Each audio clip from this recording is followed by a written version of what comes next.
Hey guys, Andy back here from Mediocre Hobbies with part 2 of painting the Stormcast Chariot. This time we're going to be focused on the actual body of the chariot and the two glorious riders that are going to be placed on the back of it. One guy drawing a really cool bow firing off the back of a moving chariot, and the other guy, or girl should I say, swinging an early axe off the side.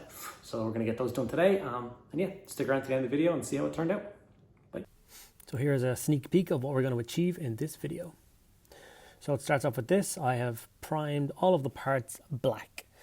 Now personally, if I was doing this just for me and I wasn't making a video, I would spray both of these Stormcast guys now with the Retributor Armour Gold spray, and I would paint the chariot body with the Leadbelcher spray. I know these seem quite expensive, not everyone has them to hand, so I'm just going to show you can do it with just black miniatures. So we're going to start by throwing down a base coat of Leadbelcher onto the entire body of the chariot. All you need is a big brush. I actually quite like using dry brushes for big base coating like this because the bristles are a little bit stiffer, and it's easier to push the paint into all the nooks and crannies with the stiff bristles. So all you got to do is take your time and Leadbelcher up the entire body of the chariot. And these is what it should look like with all the parts that need to be silvered in. It only took a minute or two. Don't need to be careful, everything else is going to get painted another colour anyway, so just, lash it on. Next we're going to move over to the two Stormcast Riders, and we're going to do the same thing, but we're going to use Retributor Armour, and we're going to throw a base coat of gold all over these miniatures. Obviously you don't have to get the cloth bits, but I will inevitably hit the cloth bits with how I apply this gold. Once again, still with the big flat dry brush, because it you can stab it in under the armpits and under the helmet bits. Quick and easy. As you can see, I'm not being careful. I'm just getting the miniatures to be gold. Now we've returned to Retributor Armour Gold, and this time we are going to paint all of the trim and detail that needs to be gold that's on the chariot body. This includes the trim at the top, the big Stormcast face that's on the front panel. There's bits on the sides and the joisty bit, or whatever the bit in front of a chariot's called that holds the horses on. I know it has a name, but I just can't think of it. But this is fun. You just take your time and throw the gold where it needs to be. Obviously that body is going to be colour at the end, so we don't need to be too careful with that. And yeah, just get it done. And this is what it should look like with all of the gold bits gold. Quick, easy, effective. It was at this point that I saw the black and gold, and kind of looked really cool. Next, Leadbelcher. Same idea as the gold on the chariot, except we're kind of doing this in reverse. We're now going to block in all the silver parts on the Stormcast Eternal Riders. So the arms of this guy's bow. Yes, that's how hardcore Stormcast is. The arms of his bow were made of metal. And it really stands out. There isn't a surprisingly small amount of metal detail on a Stormcast. They are legitimately 90% gold. But I like it a lot. Same with the female rider. She's got the holding onto the stabilization bar of the chariot. So it obviously has to go silver like the body of the chariot. And then things like the head of her axe and belt buckle and bits and pieces like that need to go silver as well. Okay, third step on the miniatures is to Reikland Fleshshade the entire model. This is going to be for the metallic parts. Settle into all the recesses, pull back out that detail that we blotched in with a large flat dry brush. And there's something very satisfying with how shade settles onto Stormcast armour. How you can see all those details just pop. I am a big fan. But yeah, you just got to take your time and apply the shade to all the different metallic parts. I like to load up my brush quite heavily. I'll kind of plop it on, and then before it dries you kind of pull it away from any of the points where it doesn't need to be that heavy or that thick. But I'm a big proprietor of just letting the wash do what it wants to do, go into the bits it wants to. Creates the right shading bits. This is the two Stormcast with the Reikland Fleshshade applied. Already turned into a kind of a bronzy colour, which I really like. Such a cool model. He would look great on foot just by himself. She might look a little strange on foot by herself, but each to their own.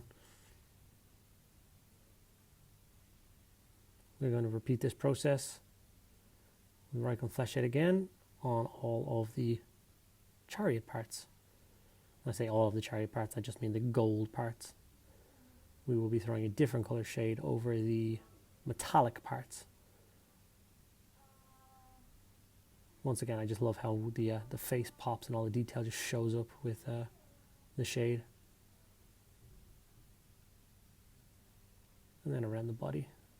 Sorry, once again, my camera just absolutely loves focusing on my hand as opposed to the paint. And then moving over to the Nuln Oil, that's going to be for all the metallic parts of the chariot. And most of the time for small details, like all the small details I did in the Stormcast, I threw the Reikland Fleshshade over that, no problem, because I know we're going to be going back and covering back over most of the metallics with the layering process. Whereas with the chariot bed, for instance, we're not going to be going back in and layering the entire floor of this thing again, which means that the Reikland Fleshshade colour may just look a little silly. Same with inside these wheels here. You don't want the Reikland Fleshshade to settle into all those little triangles. It'll just look not correct, at least in my opinion.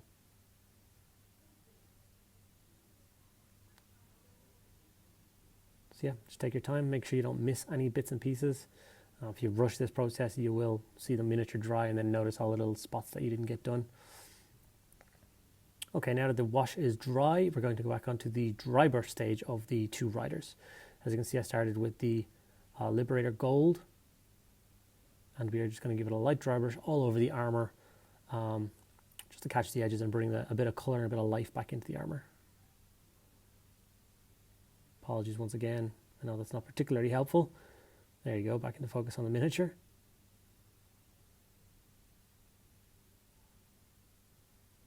You can already see the armour start to pop, moving away from that kind of ready tarnish look to a little bit of a polished armour. If you remove enough paint from the dry brush, you can actually go quite hard, as you can see where I'm going here, shoving the brush in where I need it to go and knowing that it's only going to catch the edges because there's so little paint on the brush.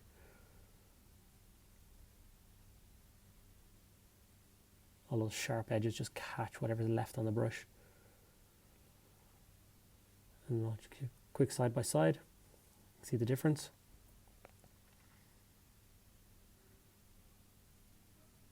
Back to Liberator Gold. This is for the chariot. Of course, waiting for the shade previous layer to be completely dry before you do this. A wash stage and a dry brush stage do not like being near each other. And just look how that like Stormcast dwarven face has popped with that light dry brush.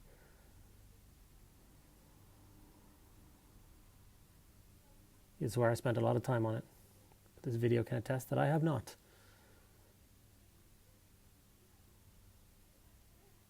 Now onto the Ironbreaker. I mistakenly used air there as the example. You should be using normal Ironbreaker here. Took me a little while to realize why it was so thin, but I made it work.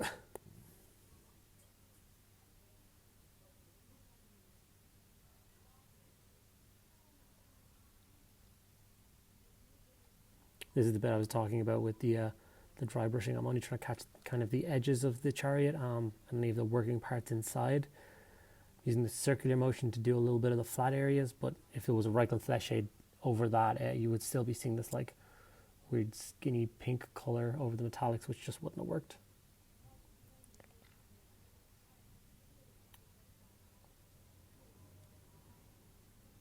Don't forget to get the inside. Always slow down before you wash your brush out and have another peek around the miniature to make sure there's no parts that you missed out on. There's nothing worse than being 3 stages later and then being like, oh, I've got to load my brush back up with this colour because I missed this spot. And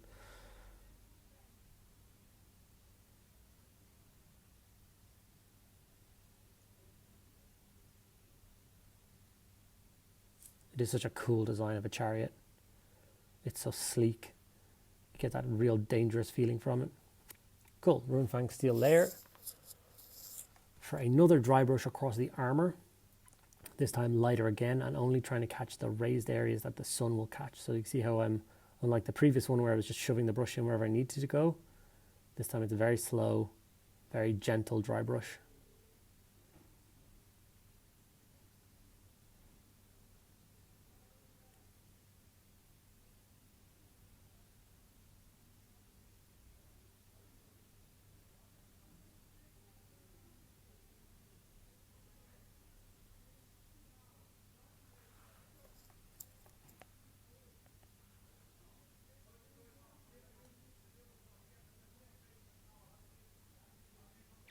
The same thing, Runefang Steel. This dry brush will go all over the chariot. It's the final highlight for the gold and the final highlight for the metallic. So it'll pull them both close together, but highlight them both beautifully. Once again, I just love how that detail on that chariot takes to this. Wait until you see how it stands out when the black bit has been painted in with the red colour.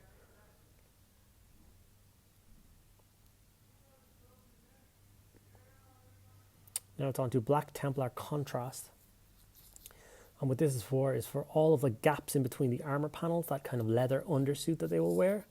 I'm just throwing a black contrast over this to black it out. Contrast being a great flowy paint, so it's easy to push into these kind of spots. And you just got to take your time, find all the bits that want to be or need to be the contrast black, Black Templar that is. And yeah, paint them in. Don't worry about the capes for now. They're going to be a different color entirely, so you don't need to black them out with the contrast there. The difference that the black makes. Now it's on to Mephiston Red. I use the Air one because it's basically like a pre-thinned paint. A lot of the airbrush paints are not just for airbrushes. You can use them to paint to great effect. And this is his skirt, her skirt, the plume on top of her head, and her cape are all going to become red. So rich and vibrant, it fits well next to the red armor, or the gold armor. Still using Mephiston Red, this time carefully going around the that big panel on the front of the chariot. As you can see, we hit it with every dry brush under the sun. Now it's time to bring it to the colour it's supposed to be. So out of the entire painting process, this is the only bit that I think you need to be super careful with. Try your very best not to hit the Stormcast design, because that is a serious focal point. People will pick up the miniature and be looking at that. So if you go kind of messy and you start hitting gold bits where you're not supposed to, it will stand out a mile. So just take your time. And it's another reason for using the air paints, because they're quite thin. They flow really well between those details. You don't have to put a lot of pressure to make it go where you need to. Now we're back to Reikland Fleshshade, and we're going to use this to shade down all of the red areas. Another great thing about using the Reikland Fleshshade to do this is we've already used that color in the armor process. So if you overshoot a little bit, you accidentally hit a little bit of gold, the eye won't catch it because it's already in that scheme. Gotta be careful not to drop your model like I just did. And as you can see here, instead of going around that gold detail, I just went over it again with the shade. It's so thin that it won't pick up anything. Here's me throwing it over the black as well. Just add a little bit of variation to the color. And then quite heavily over the cape. And this is what I was talking about loading the brush up with the shade quite heavily. And not worrying about it too much, and then pulling away the where too much of it settles. An example of what it looks like all over the red. Starting to look like something now. Same with the chariot, all redded out, and we're going to throw that Reikland Fleshshade over all that red. Like I said before, you don't need to be as careful as you were with the red. If this hits a little bit of the spoke, it's not a big deal.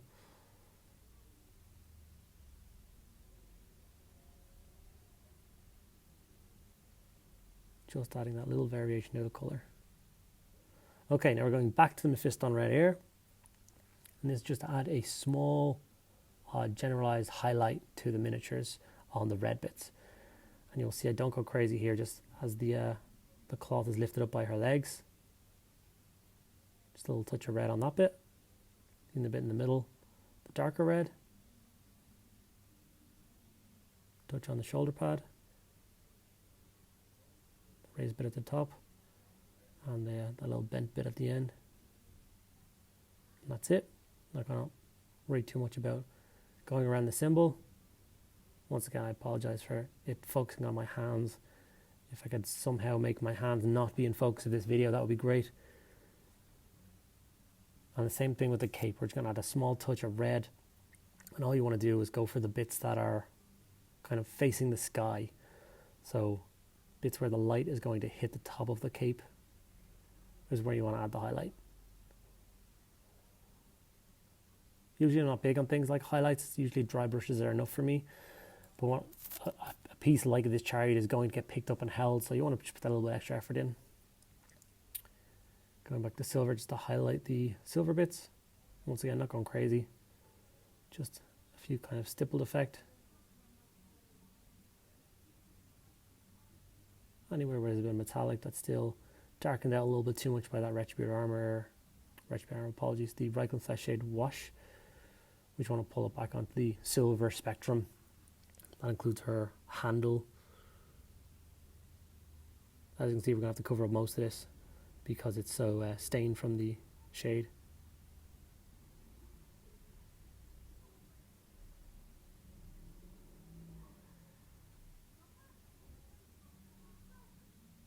Just want to take your time and get the bits.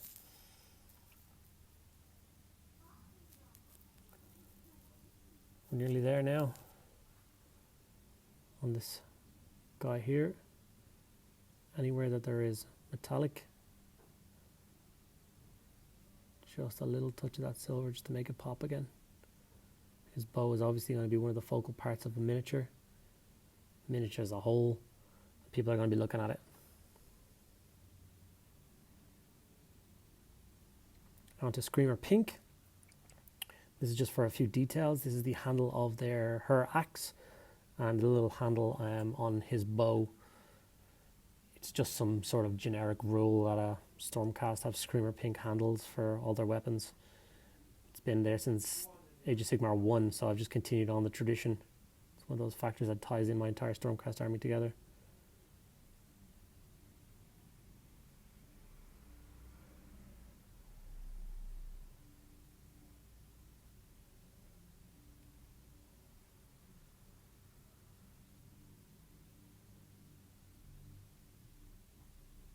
There's a quick idea of the three parts of the miniature finished, but before I put them together, one of the things I missed while painting was the bowstring, so I quickly threw the black contrast over the string bit.